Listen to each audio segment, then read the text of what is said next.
몽골에서 거의 20년 되셨나요? 18년이요? 예. 18년 동안 가서 선교만 하신 게 아니라 사셨어요. 몽골 사람으로 사셨습니다. 예. 지금 국적이 어떻게 되세요? 한국이고, 예. 한국이신데 우리 남편께서는 몽골 분이세요. 예. 그리고 자녀가 셋이 있고, 예. 그래서 몽골 사람처럼 사시다 오신 거예요. 18년 동안을 이렇게 몽골에서 몽골 사람으로 산다는 게 쉬운 건 아닙니다. 여러분 이번에 팀이 8월 달에 갈 때는 그때는 몽골에서 가장 좋은 날씨, 환상적인 날씨에 가지만은 그 이외의 시간은 별로 안 좋아요. 거의 6개월이 겨울이죠. 거기 제가 잘 아는 우리 지난번에 몇 번 오셨죠? 유기열 선교사님이 오실 때 늘 그랬거든요. 그분이 몽골로 간 이유가 몽골이 영하 40도가 되니까 겨울에 가축들이 다 굶어 죽는 거예요. 먹을 게 없어가지고. 그래서 한 번은 그 가축의 3분의 1이 다 죽었대요. 그리고 선교사님이 하는 일이 거기서 부름받아 가는 일이 겨울에도 자랄 수 있는 풀을 개발하려고 그러셨어요. 그만큼 몽골이 알고 보면 척박한 땅입니다. 겨울에 가면은 너무 추우니까 그 온도를 여기 보온을 하기 위해서 석탄을 태우는데 울란바토르 시내가 완전 시커멓죠. 그 석탄 타는 그 냄새에 우리식으로 말하면 이 미세먼지, 시커먼 미세먼지. 그렇게 18년 동안을 견뎌오셨습니다. 더군다나 어쨌든 간에 뭐 남편하고 다 사시지만은 그래도 이방인으로서 사신 거잖아요.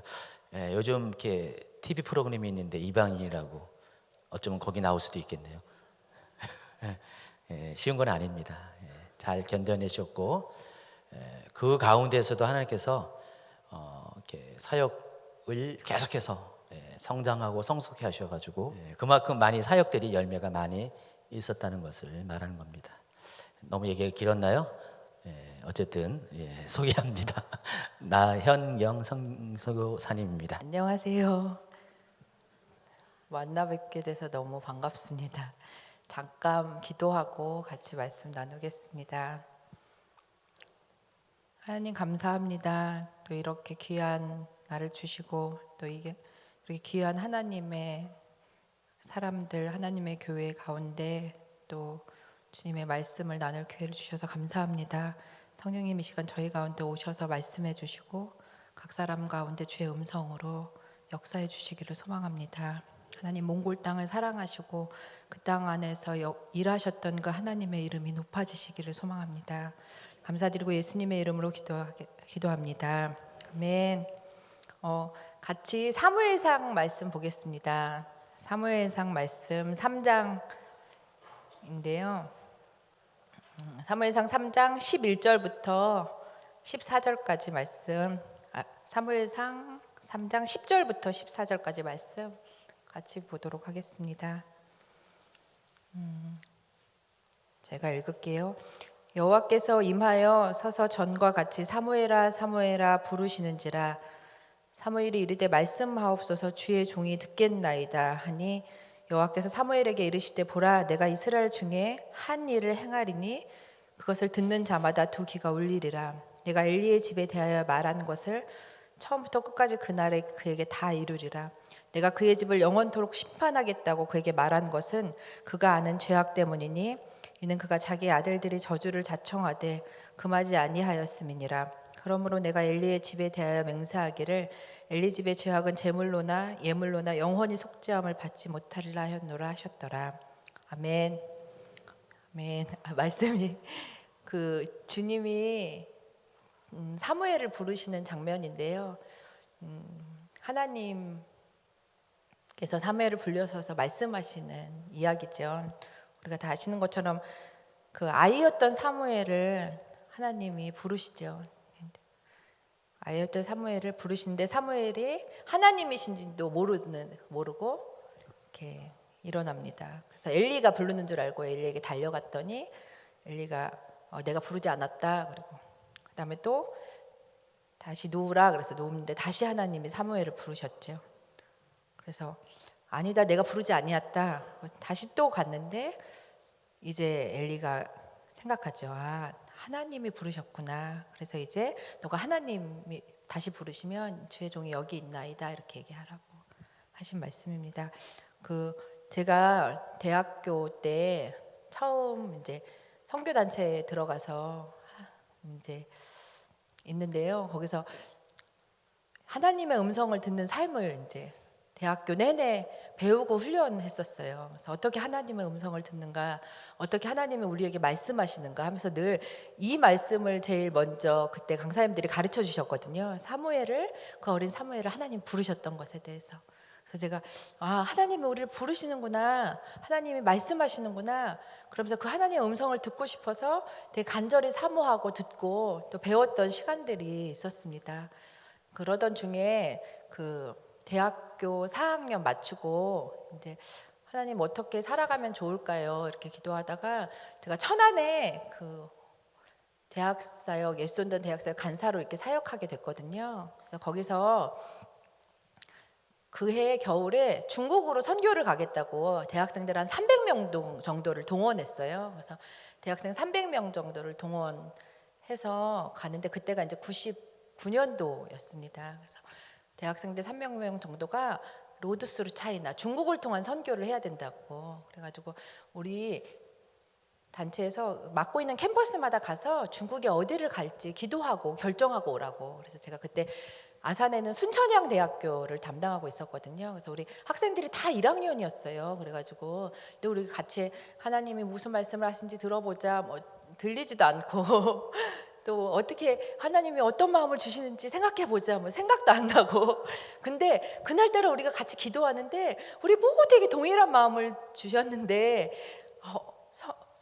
간사님 바다가 보여요. 따뜻한 남쪽 나라예요. 그래서 제가 이제 돌아와서 저희 리더에게 저희 캠퍼스는 하나님이 남쪽으로 부르시는 것 같다고 중국에는 아마 홍콩 역인 것 같아요. 이렇게 해가지고 제가 마음이 들떠가지고 이렇게 이제 드디어 중국 남쪽으로 전도 여행을 가겠네요. 이렇게 딱 갔는데 저희가 그때 천안에 학생들이 막 이제 캠퍼스마다 갑자기 부흥회 때여가지고 학생들이 막 일어나기 시작한 거예요. 그래서 저희에게 간사님을 보내주세요. 말씀을 가르쳐 주세요. 그래서 학생들 수가 50명인데 정확히 55명. 근데 학생들을 데려갈 간사들이 얼마 없는 당시에 2명 간사님이 50명 학생을 데려갔거든요. 그러니까 이제 그때 리더이신 분이 중국은 이렇게 많은 학생들을 보안상 데려갈 수가 없다. 그렇게 결정하시고 우리는 몽골에 가기로 했다. 이렇게 말씀하셨어요. 그래서 분명히 나한테 하나님 음성을 듣고 결정을 하고 오랬는데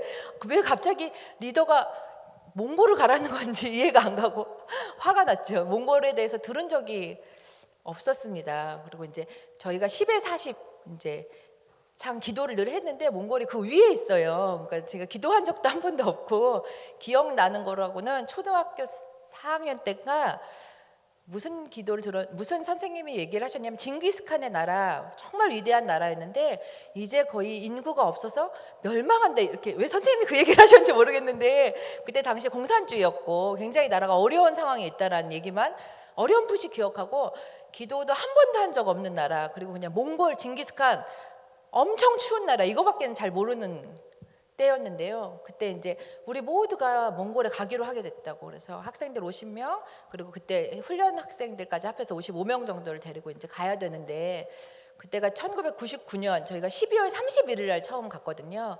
밀레니엄 버그라 그래가지고 2000년도 되면 무슨 컴퓨터가 잘못 작동하면은 뭐 비행기가 다 꺼질 수도 있고 막 이렇다고 그래서 그럼 영하 30도에 우리 가서 다 얼어 죽는 거야 막 이러면서 이제 가게 됐어요. 근데 그 중에 기억나는 게 토요일마다 이제 선교 훈련을 하는데 저한테 선교 훈련을 하는데 그때 왜 우리가 몽골에 가야 되는지에 대해서 말씀을 나눌 사람이 필요했고, 저는 그때 신입 간사에서 저희 학생들, 이렇게 소수의 학생들 말고는 앞에 나와서 이렇게 말씀을 전한 적이 없거든요. 근데 우리 그때 같이 사역했던 이제 선배님들, 리더분들이 평소 때는 그냥 그분들이 늘 말씀을 전하세요. 근데 그날따라 갑자기 우리가 같이 기도하고 누가 말씀을 정해야 할지 정해야 된다고 한 번도 그런 적이 없는데, 제가 가서 5명이 이렇게 앉아서, 이제 이번 첫 모임의 제목이 지금 우리가 이때 왜 몽골에 가야 하는가, 이 주제예요. 이걸 가지고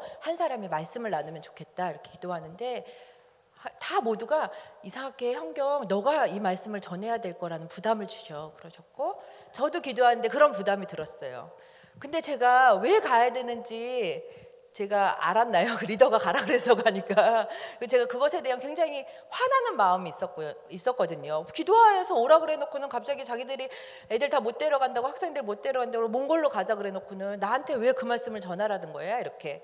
그래가지고 한 일주일 정도 남았나, 제가 왜 하나님 지금 이때 몽골에 가야 하는지 가르쳐 주십시오. 이 강의를 맡았으니까 저녁마다 기도하기 시작했어요. 이제 금식 기도 했던 걸로 기억이 나요. 근데 하나님 저에게 왜 가야 되는지 가르쳐 주세요. 주님, 그 땅을 향한 하나님 마음이 무엇입니까? 이렇게 기도했으면 좋겠지만 너무 기분이 안 좋아서 왜 이런 거죠. 왜 가라는 거죠? 그럼 제가 하나님께 한마디, 주님, 저는 가기가 싫습니다. 주님, 그 땅은 제 땅이 아닙니다. 이렇게 대학교 내내 선교에 대해서 배웠고, 왜 선교가 필요한지, 왜 선교에 가야 되는지 배우면서 그 특별히 어떤 이슬람 나라에 대한 마음이 있었거든요. 근데 하나님, 거긴 제 땅이 아니에요. 이렇게 얘기하고 하는데, 그때 감정이 아주 명확한 주의 음성이 들리기 시작했어요. 딸아, 그래, 너 땅이 아니지. 근데 그 땅은 내가 사랑하는 나의 땅인데 너가 가질 수 없겠니? 내가 사랑하는 내 땅인데 너가 갈 수 없겠니? 근데 제가 그 한마디 음성에 마음이 깨지기 시작했어요. 하나님, 제가 중학교 2학년 때부터 예수님 만나서 예수님 믿고 살면서 주님이 주신 것들, 주님이 저에게 부르심이라고 주셨고 비전이라고 주셨고 하나님이 내게 주신 삶들이 주님보다 다 높아져서 이제는 그것 말고는 더 이상 듣지 않겠다고 살아가는 제 모습. 분명히 그 비전 주님이 주신 거 맞고, 지금 제가 소망하는 것들 하나님으로부터 온 거 맞고, 그 비전을 간구하기 위해서 2년 3년 동안 하나님 제게 말씀해 주세요. 제가 어디에 가야 합니까? 분명히 그렇게 기도해서 받은 것이 맞지만, 이제는 그것이 예수님보다 높아져서 우상이 되어 있는 제 자신을 보게 되었습니다. 그때 주님께 기도하기 시작해서, 하나님, 잘못했습니다. 예수님, 제가 어느 날 어느 순간부터 예수님보다 더 다른 것이 저에게 높아져서 더 이상 하나님의 말씀을 들으려고 하지 않았던 저를 용서해 주세요. 이렇게 기도하면서 그 찬양을 했거든요. 주 예수보다 더 귀한 것은 없다. 그 찬양을 하고 있는데 갑자기 그 말씀이 생각났어요. 중학교 때 어떤 강사님이 오셔서 우리가 그 찬양을 부를 때 하늘에서 하나님이 예수 그리스도가 십자가에 못 박혀 우리를 위해 죽으실 때 하나님은 예수 그리스도를 버리시고 우리를 살리셨다. 그게 무슨 말인지 아냐? 너희 하나님은 그렇게 우리를 귀하게 여기신다. 그래서 제가 하나님, 제가 하고 싶은 거 다 내려놓을게요. 하나님, 제가 제 비전이라고 제가 소망하던 거, 내 가정으로서 꿈꾸고 있던 거, 하나님 그거 다 내가 내려놓고 예수님만 섬기겠습니다. 그때 다시 또 주님이 제게 말씀하셨어요. 딸아, 나는 너가 하고 싶은 거, 너가 원하는 거 다 하게 해주는 내 아버지다. 너는 나에게 그런 딸이다. 근데 저는 그 음성이 너가 원하는 걸 다 하도록 내가 도와주는 아버지라는 그 하나님 아버지가 상상되지 않았어요. 저는 예수님 믿고 예수님의 은혜로 헌신해야 되고 애써야 되고 이렇게만 배웠는데, 갑자기 하나님 아버지, 내가 원하는 걸 다 주시겠다고 하는 그 아버지는 어떤 하나님인가. 그리고 이제 몽골에 갔는데 그 땅 안에 정말로 그 하나님의 소망들, 특별히 제가 소망하는 수많은 것들이 이렇게 펼쳐져 있는 것들을 보게 됐어요. 그래서 저한테 사람들이 몽골은 어떤 땅이냐 물으면 하나님이 사랑하시는 땅이고, 아마지 하나님이 제게 모든 걸 다 주신 땅이라고. 그 땅 안에 하나님이 저를 향해서 준비하신 많은 선물들을 제가 발견하고 살아왔던 것 같습니다. 주님은 그래서 남편도 주셨잖아요. 제가 이제 엄청 잘생긴 남편이 있습니다. 제가 이 얘기를 꼭 하고 예, 있습니다. 그 하나님 제게 모든 것 다 주신 땅이지요. 은혜 가운데 살게 되고 그 오늘 사실은 말씀을 준비하면서 어떤 말씀을 나눠야 되나 기도하고 생각하는데 잘 무슨 말씀을 해야 되지 잘 풀리지 않는 거예요. 어떻게 해야 되지? 어떻게 해야 되지? 그러다가 어제 아니고 지난주에 이제 생각난 한 가지 사건이 있는데 사람들이 저한테 주임제교회 어떻게 알게 되셨어요? 이렇게 물어보세요. 그래서 저는 이제 몽골에 가서 살면서는 저희 남편 이름이 벌떡거든요. 벌떡 일어날 때 벌떡. 사람들이 뭐 무슨 교회 뭐 얘기하면 저는 맨날 하는 말이 미안한데 저는 벌떡밖에 아는 게 없습니다 이렇게요. 그리고 벌떡도 잘 모르겠으니 어떻게 하면 좋겠냐고 제가 늘 그러거든요. 그러고 있는데 그 3년 전에 저희 이제 어렸을 때부터 저희 집에서 같이 이제 지냈던 몽골 자매가 결혼을 하게 됐어요. 근데 이제 한국에서 유학하던 중에 형제를 만났고 이제 한국 사람은 아니고 몽골 사람인데 그 형제가 이제 좀 신분이 그 몽골에 못 돌아가는 상태로 좀 있었어가지고 결혼을 하고 싶다고 그랬는데 한국에서 이제 결혼을 하게 된 거예요. 남편이 여기 있으니까. 그래서 근데 자매가 이제 부모님이 다 안 계셨거든요. 그리고 이제 그래서 저희랑 같이 지내고 이렇게 있었던 자매라 저희 남편이 그 자매 결혼식에 우리가 좀 부모님이 안 계시니까 그리고 이제 그 형제는 부모님도 다 한국에 계셨었어요. 몽골 친구인데 그러니까 친척들도 한국에 있고 그러니까 한국에서 결혼을 하는데 부모 없이 혼자 결혼하는 게 또 몽골이 아니니까 다른 친척들 뭐 다른 친구들도 못 가니까 우리가 좀 가주면 좋겠다. 그래가지고 저희가 그 결혼식을 참석하러 일주일 동안 이제 7월에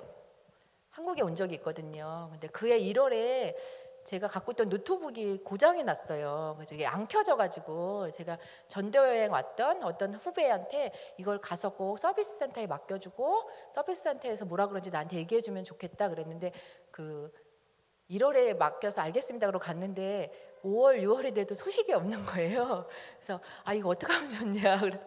그랬더니 제가 연락을 했어요. 그랬더니 뭐 이렇게 해서 그러니까 본인 사정도 있고 뭐 어렵고 아마 이게 돈이 많이 들 것 같은데 본인이 제가 고쳐달라고 돈 대달라고는 안 했는데 또 선교사님 거니까 그런 부담도 있었는지 여러 가지 이유로 이제 못 고치고 결국에는 7월에 이제 정 안 되면 그럼 다시 보내라 그래서 그 노트북이 안 고쳐진 채로 저한테 다시 왔어요. 그래서 제가 굉장히 많이 화가 났거든요.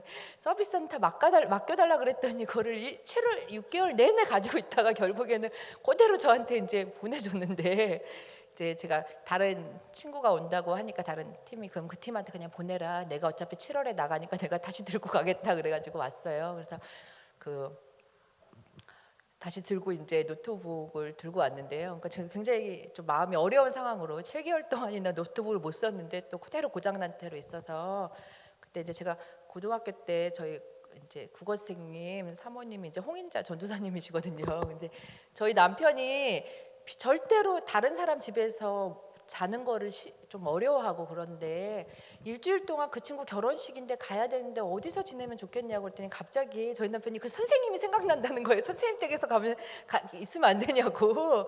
그래가지고 그래 알겠어. 그러고 이제 말씀을 드렸더니 이제 와서 지내도 좋겠다고 하셨고 교회에 가시는 길에 그럼 제가 그 부평에 있는 서비스 센터가 있으니까 노트북 좀 이제 고치려고 한다고 말씀을 드렸었어요. 근데 그게 고쳐질지 안 고쳐질지 켜기만 하면 푹푹 꺼지고 그래가지고 좀 힘들 수도 있을 것 같다 이렇게 말씀을 드렸었는데 그리고 그냥 저는 부평역에서 내려서 노트북 고치러 갔다 왔거든요. 갔다 오고 저녁 때 됐는데 이제 그리고 며칠이 지났는지 그 다음 날인지 전사님이 그 소식을 들은 교회 어떤 집사님이 카드를 주시면서 노트북을 사주라고 그러셨다고 그래가지고 이제 노트북을 사주셨는데 좀 이따 또 저희 교회 목사님이 그 소식을 듣고 성사님 또 노트북을 사주셨다고 그래가지고 그 노트북 2개를 갑자기 새 걸로 저한테 가지고 오셨어요. 제가 알지도 못하는 분들이고 사실은 뭐 교회도 그냥 그때 이제 선생님 사모님이 섬기는 교회다만 알았지 어떤 곳인지도 모르는데 그래서 노트북이 생겼고 이제 못 고칠 것 같은 제 노트북은 이게 먼지가 많이 껴서 그렇다고 먼지 청소를 한 2만 원 하고는 다시 이제 쓸 수 있게 된 거예요. 그래가지고 갑자기 노트북이 세 대 가제가 생겨가지고 이게 왜 이게 무슨 일이냐 이게 무슨 일이냐 이렇게 있었죠. 그리고 이제 또 이제 그래서 이렇게 노트북을 가지고 제가 이렇게 보고 있는 거예요. 이제 노트북 세 개를.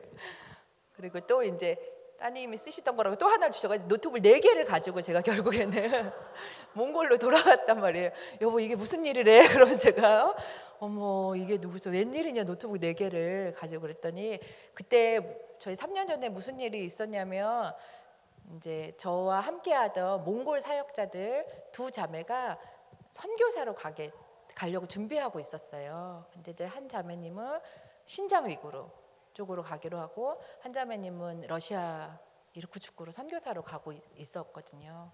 준비하고 있고 딱 9월에 나가려고 둘 다 준비하고 있는 상황이었는데 이 노트북이 이렇게 많이 생겼는데 제가 이거 하나님이 어떻게 쓰길 원하셔서 이렇게 주셨을까 기도하다가 선교사로 가는데 뭐가 제일 필요하냐 그랬더니 노트북이 필요하다고 하더라고요. 그래가지고 또 그 노트북 하나는 저기 러시아로 가고 하나는 신장 위구르로 가고 저희도 필요해서 저희도 사용하고 이렇게 사용하고 있었어요. 근데 며칠 전에 교회에 오기를 결정하고 설교 준비해 갑자기 그 생각이 났어요. 하나님이 그분의 풍성함을 그냥 보여주시고 그분이 은혜를 베푸셨던 거죠. 근데 사실은 너무너무 감사하죠. 그리고 이번 여름에 와서 보시면 그 신장 의구로 가 있는 그 선교사님이 몽골 분이시죠. 저희랑 같이 이제 전도여행 다니실 건데 그 선교사님이 그 신장 의구에 가서 1년 지내고 그 다음에는 또 학비가 없는데 그 학교 중국 선생님이 너는 꼭 그 크리스찬도 아니세요. 누군지도 모르잖아요. 그 자매를 꼭 여기서 공부해야 된다면서 갑자기 장학금을 막 신청해줘서 학교를 다니게 됐어요. 근데 작년에 그래서 또 이제 학교에서 작년 장학금이 나올 거라고 생각했는데 9월에 나오지 않고 그래서 비자 때문에라도 사실 신분 때문에라도 학생으로 갈 수 있는 것밖에 없었는데 그래서 기도해달라고 요청하고 했는데 재정이 다 들어오지 않아서 다 못 가게 됐는데 이 자매가 못 가면 뭐 몽골 사람 한 달 무비자거든요 중국이. 그냥 한 달에 왔다 갔다 할게요 그러니 어쨌든 가볼게요 그러고 이제 학교 못 들어가겠다고 가겠다고 또 갔어요. 그러더니 또 한 달 만에 저한테 와서 왜 하나님이 이번에 저를 안 보내신 줄 제가 알겠다면서 무슨 일이 일어났는지 아냐고 갔는데 그 지방에는 예전 징기스칸 시대에 살던 몽골 종족들이 있어요. 그 세계의 반 3분의 2 이상을 이렇게 지배했던 나라기 때문에 몽골 종족들이 살고 있는데 자기가 갔는데 그 시골에는 어떤 몽골 종족이 예수님을 복음을 들었다는 이야기를 들었대요. 그래서 예수님 믿는 사람들이 있다고.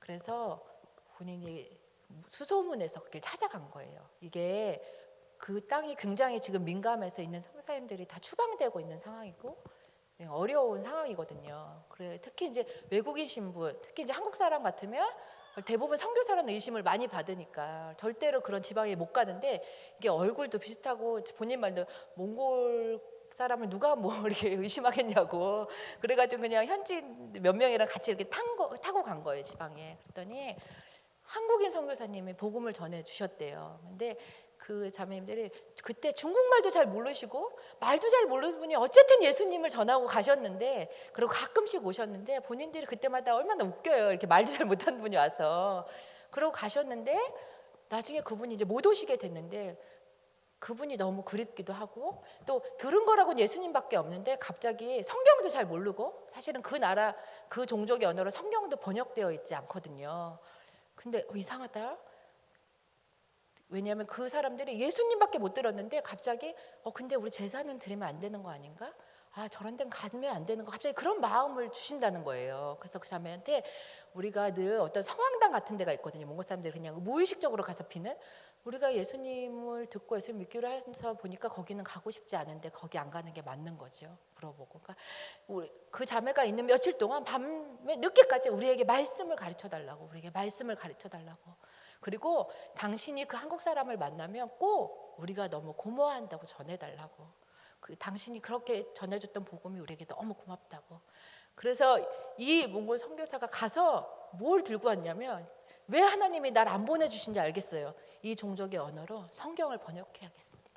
그 땅에서 있는 게 위험하니까 몽골에 와서, 근데 몽골에 오자마자 그 종족의 학생, 유학생 온 사람들 하나님 연결해 주시고, 그래서 몽골 성서공회에 찾아가가지고 반드시 성경을 번역하도록 해줘야 합니다. 이 언어로 얘기하면서 왜 하나님이 저를 여기 두신지 알겠습니다. 하나님이 그 중국 선생님을 통해서라도 그 땅에 나를 두신 하나님이 왜 저를 여기 두신지 아세요? 하나님이 지금 이 일을 하고 계시다고. 주님이 그 땅에서도 몽골 사람들을 통해서, 또 우리가 알지 못한 그 누군가를 통해서 그 일들을 하고 계십니다. 주님의 선교는 우리가 이제 매스 미디어를 통해서나 또 여러 가지 어려운 상황을 듣고 있는데, 사실은 하나님의 곳곳에 하나님의 사람들을 통해서 하나님은 아주 놀랍게 일하고 계세요. 여러분, 여름에 몽골에 오시면 그 선교사도 만나실 수 있습니다. 제가 막 사진을 띄우면서 자랑을 하고 싶었으나 보안이 중요해서 그렇게 못하고. 그런데 그 누구도 영웅이 아니에요. 제가 아까 이제 노트북 말씀을 드렸는데, 사실은 그 당시 저랑 남편은 아주 힘든 상황이었어요. 근데 힘들다는 건 뭐냐면, 뭐 여러 가지 힘든 것들이 있지만 굉장히 영적으로 어려운 상황에 있었어요. 그 당시에 저희는 저희를 잘 몰랐는데, 그러니까 제가 몽골에 간 지 18년 전에 하나님이 그 음성 주시고, 딸아 너가 아무것도 못해도 그냥 그 땅에 가서 그 땅에 잃어버린 영혼을 향해서 나랑 같이 울자. 그리고 정말 그냥 갔단 말이에요. 뭐 아무것도 없이. 근데 하나님이 십수년을 그 풍성하신 주님이 날마다 기적처럼 채우시고 입히시고 먹이시고 사람들을 세워가고 계신데, 그 어느 순간 그 하나님의 풍성하심과 은혜가 있었음에도 불구하고 여러 가지 상황들이 있으면서 제 마음이 영적으로 이렇게 정체되었던 것 같아요. 마치 오늘 성경에 나오는 엘리 제사장처럼, 사무엘이 나를 부르는 사람이 있다고 했는데 엘리가 알잖아요, 누군지. 하나님. 그러니까 엘리도 여호와의 음성을 들었겠죠. 하나님의 말씀을 들었던 사람. 근데 지금은 엘리는 어떤 상황입니까? 패역한 자식들의 패역함이 있는데도 어떻게 하죠? 아무것도 못합니다. 우리가 아는 것처럼 2장에 보면 하나님이 사무엘한테만 말씀하신 게 아니라 2장에 몇 번이나 사람들의 소문을 통해서 엘리가 듣고, 또 하나님의 사람이 또 찾아가고, 그래서 말하죠. 나를 존중하는 사람 내가 존중히 여기고, 나를 멸시하는 자를 내가 멸시한다. 너희 가정에게 이런 일이 닥칠 것을 하나님 지금 말씀하고 계신데, 엘리가 뭐라고 얘기합니까? 사무엘이 그 얘기를 해줄 때도 그분은 여호와시니 그의 선하신 대로 될 거다 이렇게 얘기하고 멈춰 있잖아요. 엘리는 하나님을 분명히 알았다고 저는 생각합니다. 근데 어느 날 그는 영적으로 이제 정체되어 있었죠. 아주 이렇게. 그래서 성경에 말하는 것처럼 굉장히 뚱뚱했죠. 제가 남편이랑 저랑 굉장히 뚱뚱했었어요. 둘 다 살이 많이 빠졌는데, 사실은 이제 몸만 뚱뚱해진 게 아니라 그만큼 영적으로도 많이 비둔해져 있었죠. 하나님이 주신 사람들, 하나님이 몽골에 있으면서 이렇게 저희가 너무 귀한 사람들 보내주셨는데, 마치 이렇게 아둘람처럼 어렵고 힘든 분들도 이렇게 그런 사람들과 함께 오랫동안 있게 하셨어요. 이제 그러면서 이렇게 해결되지 않은 재정적인 문제들, 어려움들, 또 이제 남편과 제가 서로 갖고 있는 문화 차이들, 또 그런 여러 가지들, 아이들을 키워가는데 그냥 늘 해결해야 되고 책임져야 될 게 많은 여러 가지 문제들 속에서, 사실은 주님을 바라고 붙들고 또 그분이 주신 사실은 광야 시간이었는데, 하나님이 은혜로 저에게 주신 거였는데, 그것들이 너무 벅차하면서 저희들이 어느 순간 이렇게 멈춰 있었던 것 같아요. 그냥 멈춰 있고, 사람들은 저한테 너무 귀한 몽골 선교사라고 수고하고 애쓴다라고 말씀하시고 저를 귀히 여겨주시고 했는데, 제 마음에는 그냥 하나님 좀 그냥 오늘 내일 먹고 살 거나 그냥 주세요 이런 마음.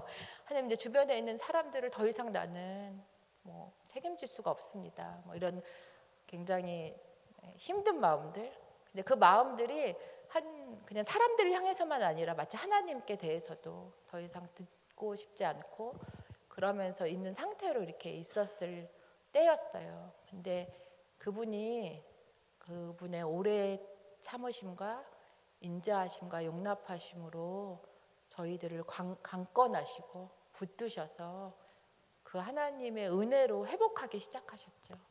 그 상태로 있는데도 하나님이 뭘 하시냐면 그 노트북 4개를 주신 거란 말이에요.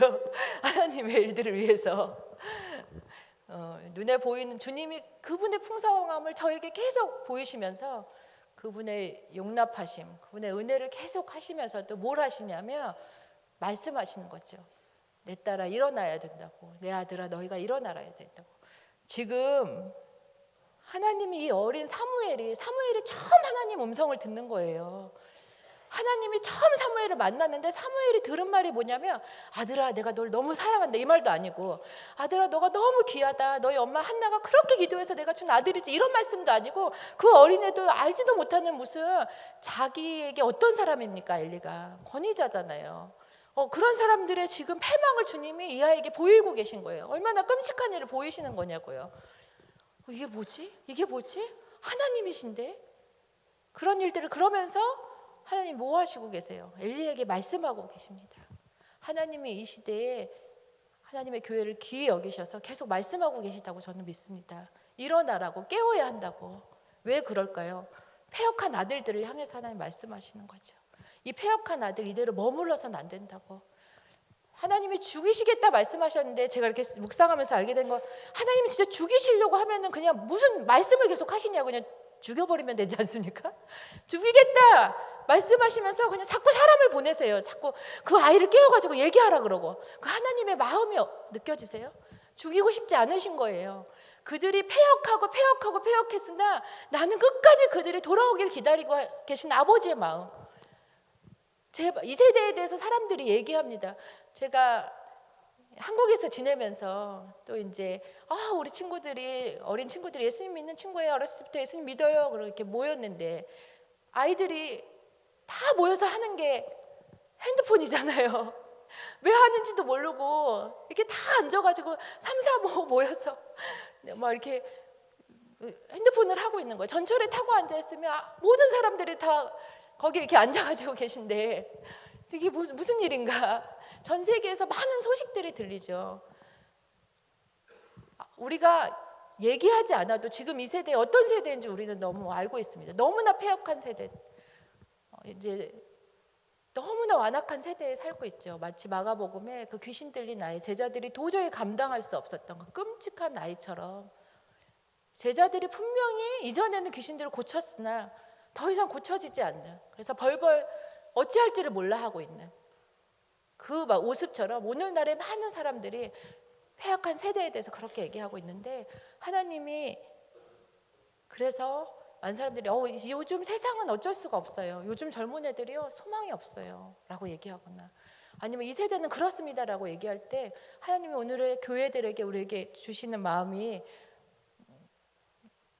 너가 그들을 깨우라고, 너가 붙들어야 된다고 계속 말씀하신다고 저는 믿습니다. 하나님이 그래서 엘리를 지금 붙드시는 거죠. 엘리야 너가 엘리가 이 소식을 듣고 뭐 했어야 되나요?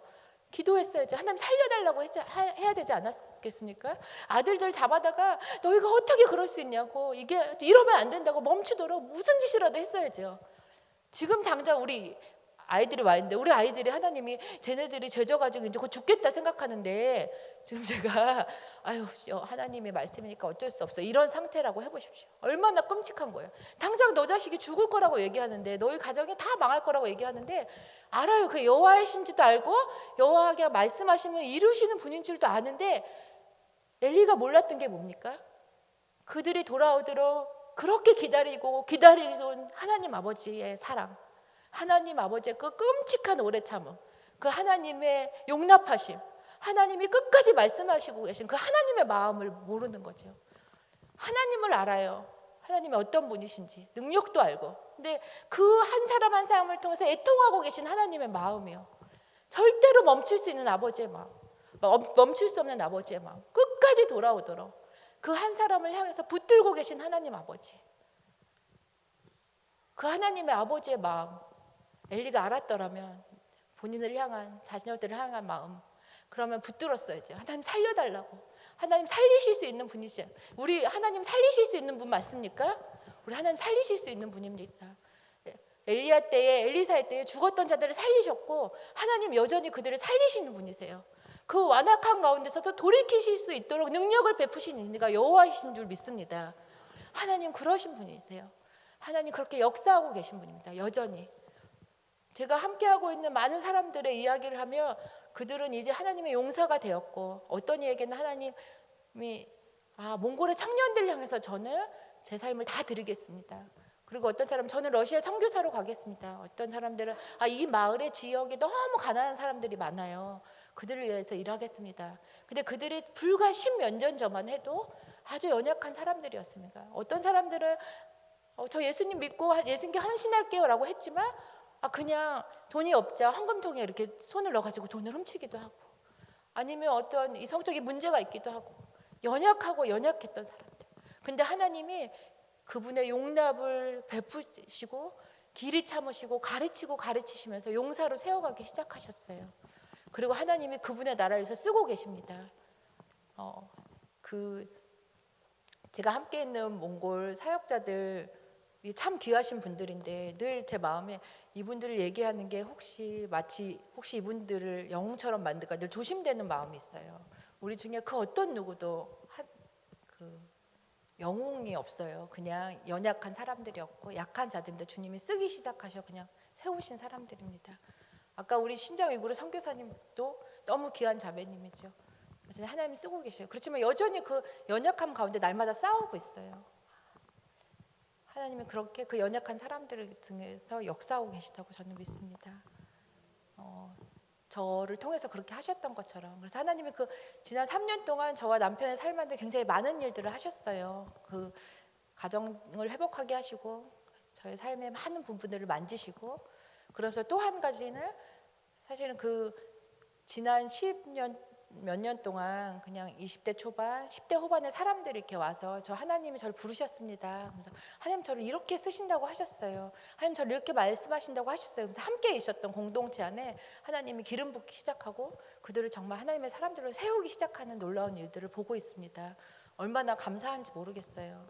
얼마나 기쁜지. 근데 사실은 딱 그 3년 전이 어떤 시간들이었냐면 이제 더 이상 소망이 없어진 것 같아요.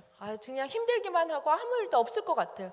이제 더 이상은 아무것도 할 수 없을 것 같은 그런 시간들이 있었거든요. 그 몽골이 가뭄이 굉장히 심해요. 사막화가 점점 많이 진행되고 있거든요. 근데 그 시절쯤 그 여름에 비가 막 쏟아지기 시작했어요. 그 전년도. 비가 막 한없이 쏟아져가지고 몽골의 테를지라고 가면 이게 말도 타고 굉장히 멋진 평야가 있거든요. 거기 가면 그 몽골 게르가 있고 별도 보이고 막 이런 지역인데 늘 갈 때마다 매년마다 거기를 이제 가는데 여름에 또 팀들이 오시면 꽃들이 되게 조금씩 이렇게 피었어요. 근데 한 해 비가 막 쏟아붓기 시작했는데 수많은 야생화들이 이렇게 펼쳐져 있는 거예요. 수많은 야생화들이 펼쳐져 있고, 그래서 제가 이렇게 보니까 너무너무 예쁜 거예요. 더 이상 사역에 소망이 없다고 생각하고 이제 아무것도 할 수 없다고 생각하는 그 순간 이제 더 이상 하나님 저도 아무것도 없고 그냥 힘들기만 하고 이렇게 딱 갖는 그 순간, 그때 하나님이 이제 하나님 은혜를 베풀기 시작하셨는데 그 증거로 그 너무 이렇게 예쁜 꽃들이 한 번도 몽골에 제가 10년을 넘게 있었는데 보지 못한 노란색, 빨간색, 하얀색 막 꽃들이 막 펼쳐져 있었어요. 제가 하나님 이거 너무 예뻐요. 하나님 너무 예뻐요. 하나님 너무 예뻐요. 막 이렇게 얘기하고 있는데 하나님이 그래 딸아 예쁘지. 근데 너와 너희 사람들이 내게 이런 사람들이라고. 영하 30도예요. 그런 꽃들이 절대로 보일 거라고 생각되지 않거든요. 가뭄이 메말랐을 때 그 땅에 죽어 있는 것 같거든요. 근데 하나님이 햇빛을 부으시고 비를 부으기 시작한 성령의 능력을 부으기 시작하시면 그냥 그 메마랐던 땅이 살아나기 시작하는 거예요. 어디서 이 씨들이 왔지? 언제 이 꽃들이 있었지? 이상하다. 분명히 아무것도 없었는데. 근데 그분이 그냥 일하시면서 드러나기 시작하는 거죠. 다시 짓밟혀도 또 겨울이 와도 걱정 없습니다. 왜냐면 다시 일어날 거예요. 그게 예수의 생명이라고 믿습니다. 그런 일들을 하나님이 몽골 땅에서 계속 해오셨어요. 제가 그냥 되게 두서없이 얘기를 나눠서 근데 교회에 와서 말씀을 전하도록 기도하고 하나님 무엇을 해야 될까요? 무슨 말씀을 나눌까요? 하는데 저희 몽골 친구들이 하나님이 주신 환상은 있었어요. 어떤 친구는 제가 열방을 향해서 부르셨습니다. 어떤 친구는 하나님 저를 통해서 청년들을 바꾸실 거라고 하셨어요. 저를 통해서 온 몽골의 정치 경제에 있는 사람들을 보내실 거라고 하셨어요. 라고 얘기한 게 10년이었어요. 10년 동안 그런 얘기를 하는데 어느 날 이게 꿈과 현실이 너무 차이가 많이 나는 거예요. 환상은 하나님이 보여주신 건 너무 놀랍고 우리를 통해서 일하시겠다고 하는데 현실은 봄만 되면 전기가 끊어지고 맨날 자기들끼리 싸우고 뭐 이런 늘 어려움이 있고 집안에서 어렵고 힘들고 그것이 그냥 환경적인 것만 아니라 여전히 하나님 앞에서 너무 부족한 우리의 모습들을 보게 되고 그러면서 이 이상과 현실의 차이가 너무 커서 극복이 되지 않는 것처럼 느껴지고 그러면서 차라리 그 환상이 없었으면 그냥 지금 있는 것에 만족하면서 살 수 있는데 하나님이 주신 것들은 너무 분명하고 그것이 하나님으로부터 왔다라고 하면 부정할 수가 없는데 근데 지금 있는 걷는 길은 광야인 것 같고 늘 싸움이 쌓여져야 되고 하나님이 열방을 우리에게 주셨다고 하는데 북한 땅을 아니면 이슬람 땅을 근데 하나님 지금 당장 내 옆에 있는 누군가를 향해서도 할 수 없는 그런 무능함을 보면서 겪어야 되는 그 삶의 어려움들 혹시 여러분들도 그런 거 있으세요? 은혜를 받고 환상 속에서 정말 하나님이 나를 쓰시겠다고 하나님이 이 일들을 하시겠다고 배웠는데 집에 돌아가자마자 집에 있는 많은 식구들과의 문제들 돈 문제들 아니면 여러 가지 내 안의 연약함들 때문에 너무나 극명해지는 그 차이들 어떻게 해야 되나 이게 뭐지? 이런 순간들 여러분 있으세요 혹시? 그런 순간들 속에서 하나님이 그 광야에서 저희들을 이끌어 오셨거든요. 제 마음 안에 제가 이제 제가 늘 이렇게 말할 때 차라리 없었으면 좋았을 걸 이런 생각이 들 때도 있었어요. 그것이 없었으면 저희 아버지가 예수님 아직 안 믿으시는데 이제 곧 믿으실 건데 저희 아버지가 옛날에 사업하셔가지고 맨날 저희한테 맨날 몇백억 이런 얘기를 되게 많이 하세요. 몇백억, 몇십억 막 이런 얘기 하시다가 갑자기 근데 현실은 아버지가 사실 아무 일도 못 하셔가지고 엄마가 일하시면서 우리 엄마 그 얘기만 들으면 너무 머리가 아프신 거예요. 그냥 입으로는 몇백억, 몇십억 뭐 삼성 뭐 무슨 회사 뭐 이러시는데 정작 집에서 늘 엄마가 해주신 밥 드시면서 이제 뭐 아무것도 못 하고 계신 아버지 어느 날 갑자기 내가 그런 사람처럼 느껴지는 그럴 때 내가 뭐지 막 이 한상을 얘기하면서 열방을 변하겠다고 얘기했는데 정작 아무것도 할 수 없는 그 어려움들 속에서 있었던 시간들 근데 하나님이 그 속에서 저희들을 훈련하시고 정말 그 무능력함의 끝에서 그분의 능력을 붓기 시작하실 때 하나님이 일하기 시작하셨습니다. 어떻게 왜 그런 일이 일어난지는 잘 모르겠어요. 그냥 제가 생각하는 건 그분의 오래 참음이 그분의 용납하심과 그분의 풍성하심이 그냥 그분이 우리를 그 안에 두셨고 일하셨구나 보게 됐습니다. 저한테 사람들이 선교는 뭐라 얘기하면 하나님이 하시는 건데 하나님이 그분의 능력으로 그분의 풍성함으로 일하고 계시죠. 근데 제가 한 가지 발견한 게 뭐냐면 그분은 근데 당신의 사람들을 준비하시기까지 당신의 사람이 온전하게 정금과 같이 나오실 때 그분의 온전한 능력을 다 제한하셔서 기다리고 계시더라고요. 하나님의 능력이 더 놀라우신 게 뭐냐면 당장 하실 수 있는 그분이 사람과 함께하기로 결정하셨기 때문에 그 사람이 준비될 때까지 기다리고 계신 겁니다. 그걸 깨달으니까 하나님은 정말로 놀라우시구나. 하나님은 하실 수 있는 분인데 하나님이 기다리고 계신 거예요. 그 한 사람 때문에. 그 많은 분들이 선교하러 가는데 이제 많은 사람들이 이제 정말 좋은 선교에 대한 가르침을 받고 가시잖아요. 그리고 많은 준비를 하시고 그거 정말 귀하거든요. 근데 우리가 알아야 될 건 우리가 가서 현지에 갔을 때 사실 그 현지를 일으키고 세울 수 있는 권위는 그 현지 사람들에게 있어요. 이게 뭐냐면 그 사람들이 할 수 있는 것만큼만 어쩌면 하실 수밖에 없을지도 몰라요. 많은 능력이 있고 막 나는 해봤으니까 한국교회 역사도 보면 현지에 가면 다 할 수 있을 것 같은데 아무것도 할 수 없는 상황에서 그저 할 수 있는 게 기다리는 거. 그 한 사람이 될지도 모르고 안 될지도 모르는 그 사람들을 붙들면서 근데 그만큼 성장하게 하시면서 동역하게 하신 하나님. 근데 사실은 우리를 향해서 하나님 그렇게 하고 계시거든요.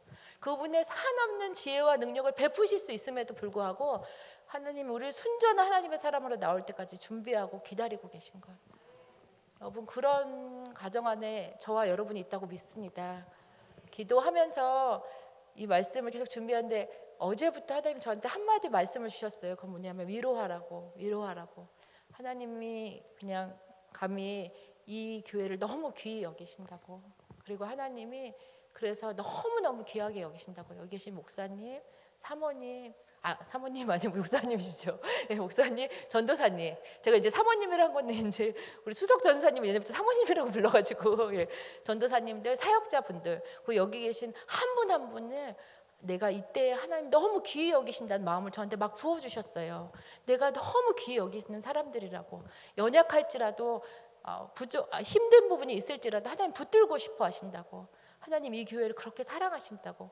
아마 이 교회를 통해서 하나님은 사무엘처럼 엘리, 많은 이 땅의 엘리들을 깨우치는 일들을 하나님이 하시길 원하시고, 그리고 그래서 그 패역한 백성들을 돌아올 수 있도록 하나님이 그 일들을 이곳을 통해서 역사하신다고 믿습니다.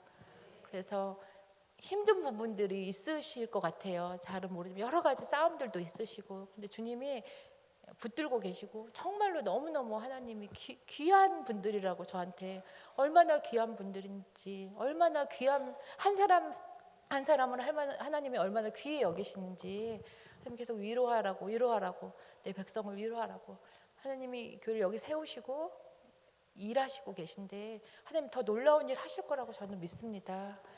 아마 고난이 계속 있겠죠. 고생스러움도 계속 있을 거고, 그렇지만 그 하나님이 너무나 신뢰하시고 하나님이 너무 귀히 여기신다고. 그거 한 분 한 분의 어려움들. 작년에 몽골에 이제 전도행 팀이 왔어요. 그래서 이제 와서 제가 물어봤어요. 제가 팀이 올 때마다 물어보거든요.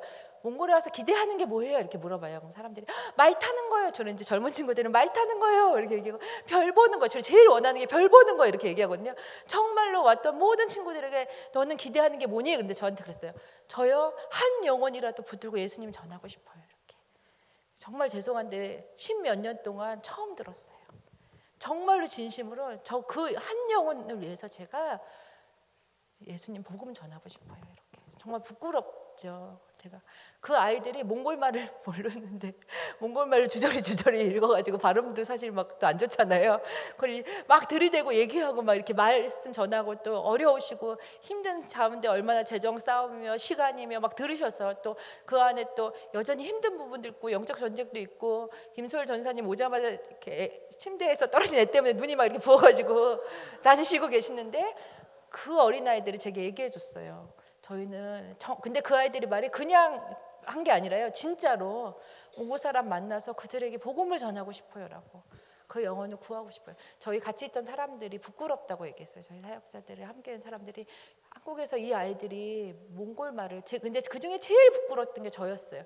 나는 몽골 말도 잘하는데 이 친구들은 몰라도 막 말을 하는데 나는 말도 잘하는데요. 같이 전도하러 다니면서 제 마음이 얼마나 부끄러운지 몰라요. 나는 여기 어떻게 있었나? 내가 정말로 복음 전파하면서 있었나? 그러면서 하나님이 우리에게 회복을 주기 시작하셨어요. 제가 가장 많이 회복을 받았던 게 작년에 주임제 교회에서 왔다가 돌아가셨을 때예요. 하나님이 적으로 다시 세우심을 주시고, 또 하나님 은혜를 주기 시작하시면서 제 삶이 완전히 변하기 시작했어요. 너무 감사한 마음을 전하고 싶었고, 또 하나님이 저와 같은 엘리와 같았던 연약했던 사람들과 교회를, 이 교회의 많은 분들을 통해서 세우실 거라고 믿습니다. 여러분들이 그렇게 귀한 분들이시고 여러분 그렇게 능력이 있는 분들이라고 저는 믿습니다. 그래서 교회가 점점 더 하나님이 강건하게 해주시기를, 그 연약함을 그분의 능력으로 강하게 해주시기를 소망합니다. 작년에 선교 왔다가 가신 분 중에 어려움이 있는 분들의 이야기도 들었고, 또 여러 가지 이제 싸움들이 계속돼서 있잖아요. 해결되지 않는 문제들이. 근데 그 기억하시기를 소망해요. 주님이 그분의 능력을 제한하시면서 우리를 더 귀히 여기시기 때문에 하나님 붙들고 기다리고 계시다고. 그분의 인자하심과 오래 참으심과 용납하심이 풍성하셔서 그분이 계속적으로 그렇게 우리를 향해서 일하고 계신다고 저는 믿습니다. 그 하나님이 몽골 땅에서도 여전히 승리하고 계시고 또 이 땅에서도 한국에서도 정말 그렇게 계속 일하실 거라고 저는 믿어요. 그래서 같이 기도하겠습니다.